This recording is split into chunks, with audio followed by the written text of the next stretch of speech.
రాజ ఆజ్ఞను అనుసరించి అంటే కంసుని ఆజ్ఞను అనుసరించి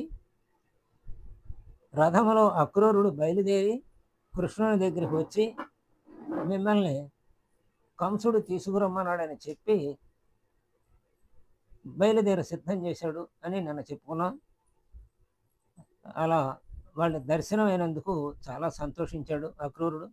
లోపల అక్రూరుడు అనుకున్న విధంగానే బలరామకృష్ణుని వద్దకు వచ్చి కంసుని కుట్ర ముందుగానే వారికి తెలియజెప్పి తీసుకుపోవటానికి వచ్చాను అని కూడా చెప్పాడు అనుకున్నాం కదా.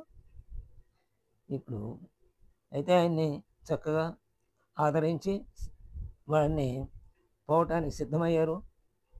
ఇంతలో కృష్ణుడు మధురకు పోతున్న వార్త ఆ ఊరంతా వ్యాపించింది.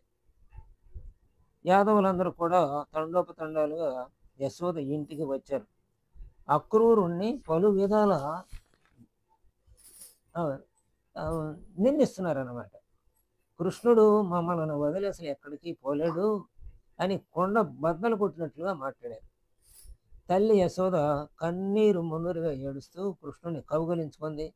నీవు వెళ్ళవద్దు, కంసుడు పరమ దుర్మార్గుడు అని ఇంకా ఏమేమో చెప్పింది కృష్ణుడికి. కానీ కృష్ణుడు తల్లిని అలాగే గోపికలను ఓదార్చాడు. నేను అతి త్వరలోనే మళ్ళీ తిరిగి వస్తాను, అనతి కాలంలోనే తిరిగి వస్తాను అన్నాడు. కాబట్టి పోవటానికి సెలవు ఇవ్వండి అని వారిని కోరాడనమాట. ఆ మాట విని గోపికలు భోరున ఏడుస్తూ వద్దు వద్దు అంటూ గట్టిగా వేడుకున్నారు. కానీ కంసుని ఆయ ప్రమాణం సమీపిస్తుంది అన్న విషయం మరి అమాయకులైన గోపికలకు తెలియదు కదా. కృష్ణుడు వారికి పలు విధాలు నచ్చజెప్పి రథం ఎక్కి మధురకు బయలుదేరాడు. దారిలో అక్రూరుడు కాళింది నదిలో స్నానం చేసి వస్తానని చెప్పాడు. కృష్ణుని అనుమతిని కోరాడు. కృష్ణుడు అంగీకరించాడు. అక్రూరుడు గబగబా నదికి వెళ్ళి స్నానం చేయటానికి తయారవుతున్నాడు. ఇంతలో బలరామకృష్ణులు నదిలో స్నానము చేయుచున్నట్లుగా కనిపించింది. ఆ వింతను చూచి ఎలా అనుకున్నాడు. ఆయనేమో రథం మీదే ఉన్నారు వాళ్ళు, తానేమో నది దగ్గరికి వచ్చాడు. నది దగ్గరికి రాగానే తాను స్నానం చేయబోయే ప్రయత్నంలో ఉండగా వాడు నదిలో కనిపించాడు. ఆ వింత చూచాడు. ఇట్లా పద్య రూపంలో మనకి పోతన గారు చక్కగా అందించాడు ఆ భావాన్ని. స్నానము చేసినది చల్లని నీటను రామకృష్ణులన్ మనుగజూచి వాళ్ళని ప్రత్యక్షంగా అక్కడ చూశాడు మనుషులుగానే. వీరెవరు మద్యమునన్ వసించి ఉన్ననా వారి నది నీటి లోపలికి నెప్పుడు వచ్చిరి అటంచు లేచియ అధనిది చూచే అటనిట చూచే వారిని కథస్థుల భక్త మనోరథస్థులన్. చల్లని నీటిలోనే స్నానం చేద్దామని నేను వస్తే వాళ్ళతో చెప్పి వాళ్ళే ముందొచ్చి ఇక్కడ స్నానం చేస్తున్నారే, అసలు వీరెవరు, ఇదంతా ఏమిటి, ఎప్పుడు వచ్చారు వీళ్ళు ఇక్కడికి అంటే అటు ఇటు చూచాడు. అక్కడ కనపడుతున్నారు రథం మీద, ఇక్కడ కనపడుతున్నారు నీటిలో. అరే బలరామకృష్ణుడు రథం మీదనే ఉన్నారు కదా, ఇంతలో ఈ నదిలోకి ఇప్పుడు వచ్చారు అని సందేహించి మరల ఎలా అనుకున్నాడు. కంటిన్ మొన్ను రథంబుపై జలములో కంటిన్ దుదింగ్రమ్మరంగంటిన్ దొంటి రథంబు మీద ఇది ఏ కళ్యాణ చారిత్రులే వెంటందో చిరి రెండు దిక్కులన్ మనోభ్రాంతియో నీటిలో ఉంటనాశ్చర్యము చూతునంచు మరి ఎన్నోహించే మగ్నాంగుడై. అక్కడ చూచాడు, ఇక్కడ చూచాడు. ఈ విధంగా అక్రూరుడు కాళింది నదిలో స్నానం చేస్తూ అందు బలరామకృష్ణులు కూడా స్నానం చేస్తున్నట్లు కనిపించి ఆశ్చర్యం పొందగా పరిపరి విధములు ఆలోచించి తుదకు ఏమీ తోచక స్నానం ముగించుకొని రథం వద్దకు రాగా అక్కడ ఎప్పటి వలె బలరామకృష్ణులు రథం మీద కనిపించారు.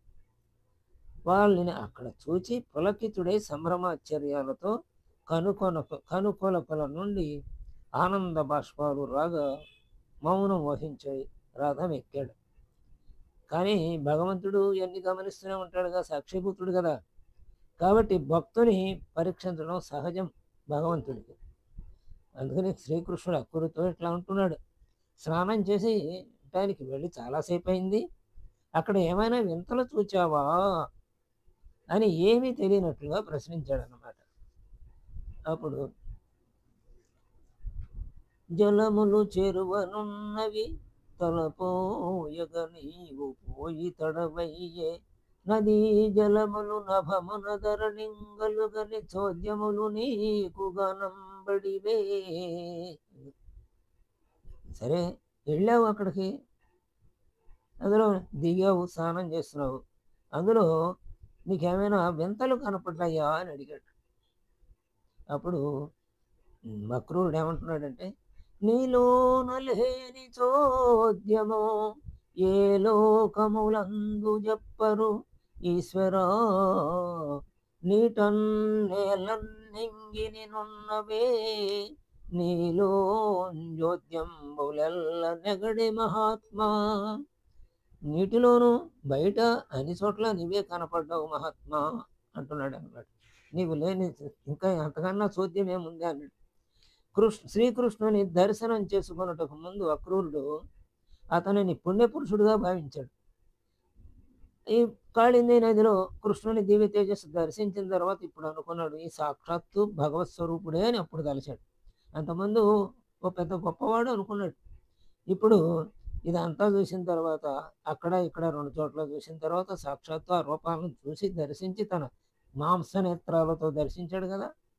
అందుకని ఇంకా నువ్వు ఏమన్నా చోద్యం చూసావా ఏంటి, ఎంతసేపు ఆలస్యమైంది నీటిలో అని అడిగినందుకు చెప్పాడు అనమాట. ఇక్కడ అక్కడ అన్ని చోట్ల నీవే కనపడ్డావు అని.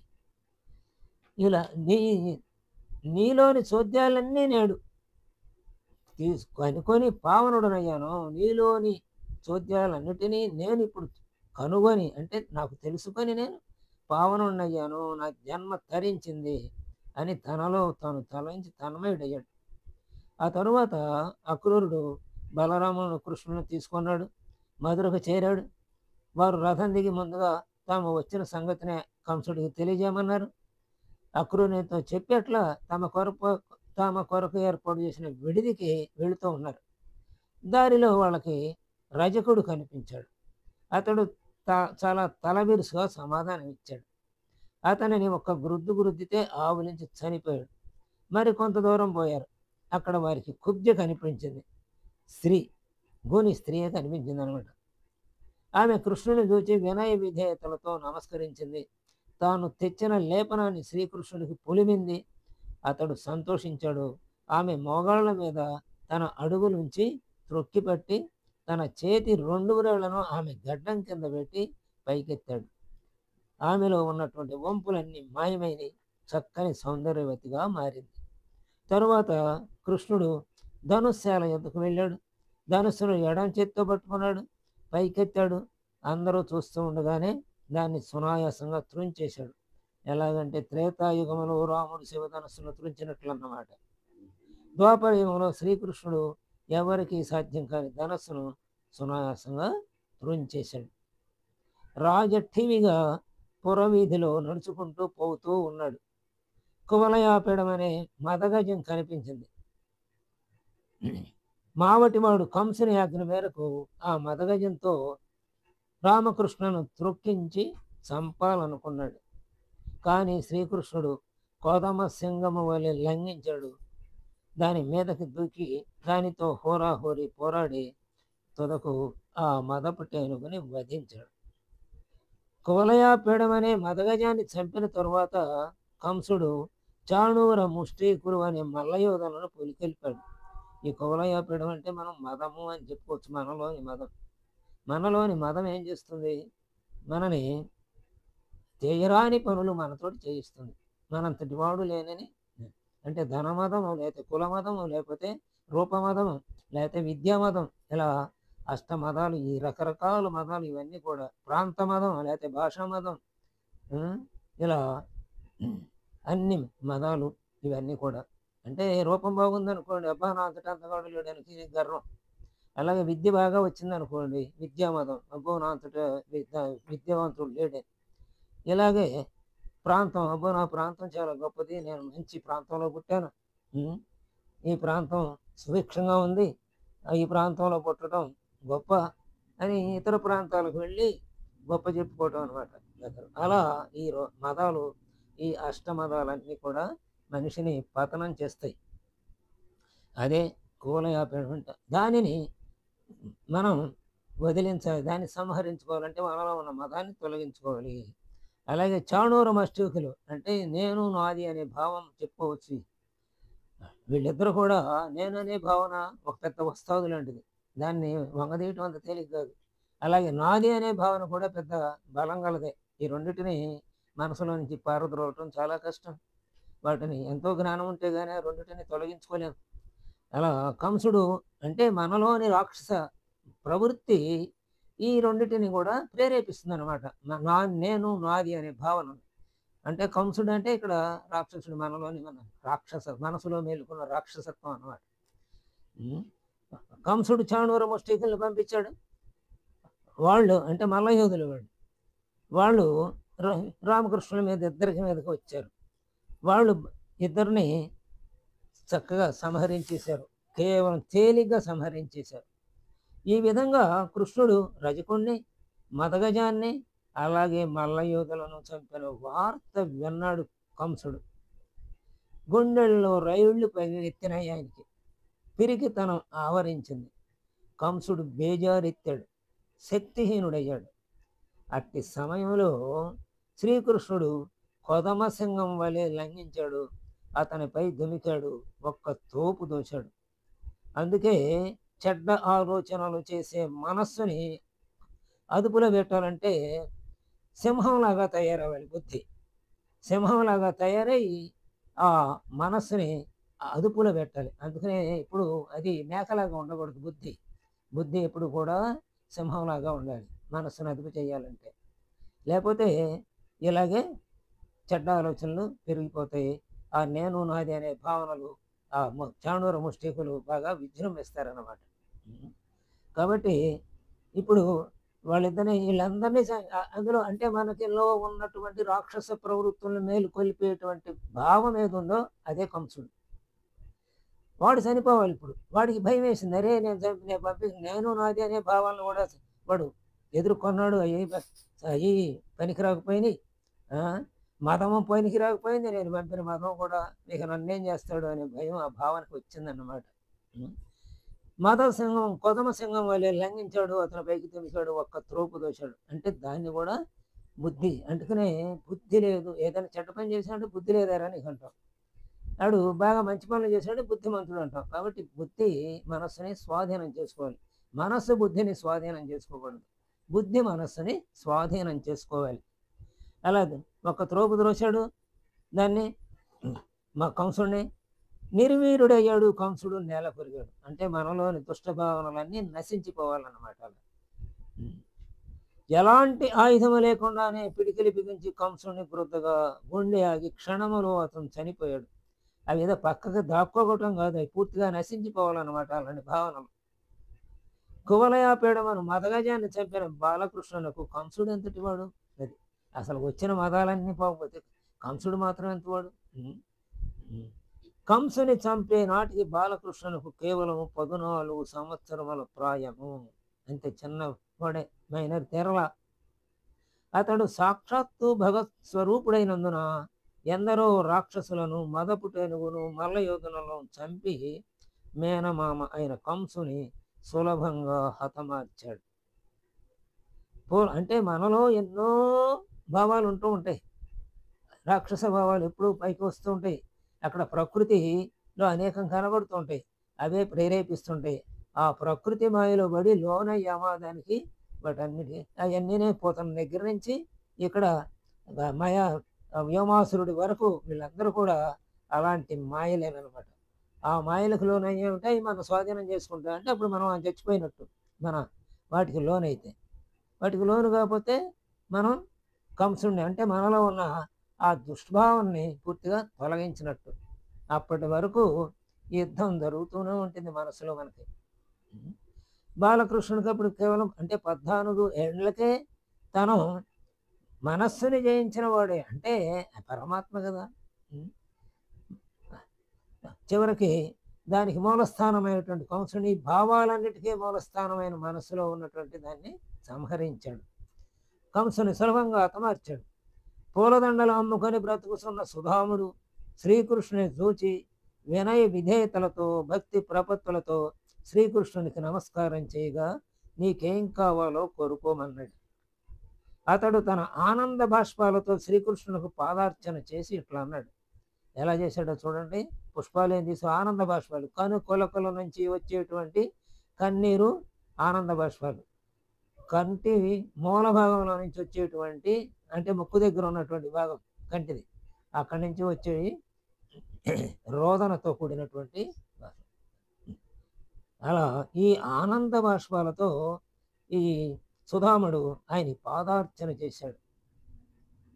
అప్పుడు నీ పాద కమల సేవయు నీ పాదార్చకుల తోడి నయ్యము నితాంతాపారభూత దయయును తపసమందార నాకు దయసేయగదే. నీ పాదాలని సేవ చేసుకునే భాగ్యం, అలాగే నీ పాదాలకు సేవ చేసేటువంటి వారి స్నేహం, అపారమైన భూతదయ. అంటే ఎంత దయ కావాలి భూత, అన్ని భూతముల పట్ల దయ, నితాంతాపారము తరగని భూతదయ కావాలి నాకు అన్నాడు. తాపసమన్నారు, తాపసుల యొక్క లక్ష్యమైన నీవు నాకు ఇవన్నీ దయచేయి తండ్రి అన్నాడు. అంటే త్రికరణ శుద్ధిగా భగవంతుడిని పూర్తిగా విశ్వసించాడు అన్నమాట. భక్తి ప్రపత్తులలో ఎలాంటి కోరికలు స్వార్థము లేకుండా ఉండాలి. అది నీ పాదార్చకులతోనే స్నేహం కావాలి నాకు, అంటే నీ భక్తులతో స్నేహం కావాలి తండ్రి. అలాగే నీ పాద సేవ చేసేటువంటి భాగ్యం కలగాలి. అన్ని జీవుల పట్ల దయ కలిగి ఉండేటట్లుగా నన్ను అనుగ్రహించని కోరాడు. ఇంకేం కోరలేదన్నమాట. పూజ పునస్కారాలు, పుణ్యతీర్థాలను సేవించుట, పుణ్యక్షేత్రాలను దర్శించుట, మొక్కుబడులు, కానుకలు ఇవన్నీ కూడా భక్తికి సోపానాలు, మెట్లు మాత్రమే. నిజమైన భక్తి ఎలా ఉంటుందంటే భక్తి యోగులు ఏం చెప్పాడు చివరికి, తాను మేనుగాక తానయ్యుండుటయే భక్తి స్వరూపము అన్నాడు. భక్తి యొక్క నిజమైన స్వరూపం ఏంటంటే ఆ స్వరూపాన్ని పొందటమే. ఆ స్వరూపాన్ని ఎక్కడ పొందాలి? మన మనసులో పొందాలి. అంటే యద్భావం తద్భవతి, అంతే కదా. మనం మనసులో ఏది తెలిస్తే ఆ భావాన్ని మనసు పొందుతుంది కదా. ఎప్పుడూ మన భావం ఆ భగవంతుని, అంటే ఏదో రూపమో లేకపోతే ఇంకోటో దేన్నో, ఏ రూపము లేనటువంటి పరమాత్మని ఆరాధించే వాళ్ళు ఉన్నారు కదా. అలాంటి వాళ్ళు రూపరహితం, అంటే మనసులో ఏ కోరిక లేకుండా ఉండటం. అలాగే రూపాన్ని ఆరాధిస్తే ఆ రూపం మనసులో అలా నిలబడిపోవటం. హనుమంతుడికి ఆంజనేయుడికి ఆ రాముల వారి రూపం హృదయంలో ముద్రించుకుని అలా ఉండిపోయినట్లుగా అన్ని సర్వకాల సర్వావస్థల్లో అలా నిలబడిపోయింది కదా ఆయనకి. అలా మనకు కూడా అందుకనే తాను మేను కాక, ఇప్పుడు దాకా ఏమనుకున్నాడు? తాను ఈ శరీరాన్ని అనుకున్నాడు, తాను మేను అనుకున్నాడు ఇప్పుడు దాకా. ఇప్పుడు తాను మేను కాదు అనుకున్నాడు. తాను మేను కాక తానయ్యి ఉండటయే, తానంటే తాను ఎవరో తత్వమసి, అతడై ఉన్నాడు. అంటే ఆ భగవంతుడినే నేను భగవంతుడు ఒకటే అని. తాను మేను కాక తానయ్యుండుటయే భక్తి స్వరూపము. అంటే తానై ఉంటే మిగతా ఈ దేహము, ఈ 20 తత్వాలు ఇవన్నీ తొలగిస్తే మిగిలిపోయేది ఏదంటే ఆత్మే.